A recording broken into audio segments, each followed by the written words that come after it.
Dhammam Vandami Sangham Vandami Aham Vandami Sarvada Upasaham Vandami Mante Sampurna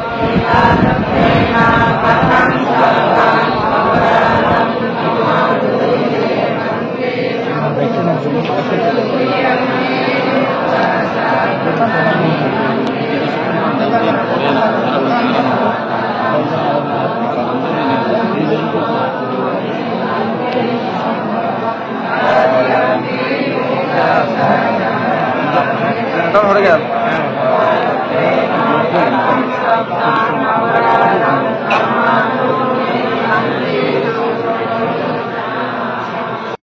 করবেন এই আশা করে পরম পূজনীয় মহামান্য সংগ্রাম গ্রামকে প্রমুখ অবস্থাপন্ন থাকা ব্যক্তি সংগঠে প্রণাম জানিয়ে আপনাদের প্রতি মস্তিময় শুভ আশীর্বাদ জানিয়ে পরিবারের প্রতি মস্তিময় শুভ আশীর্বাদ জানিয়ে এবং দিলীপ কুমারকে আমার জীবনের সংক্ষিপ্ত পুনরাশি দান করে আমার সংক্ষিপ্ত ধর্মকথা শেষ করলাম।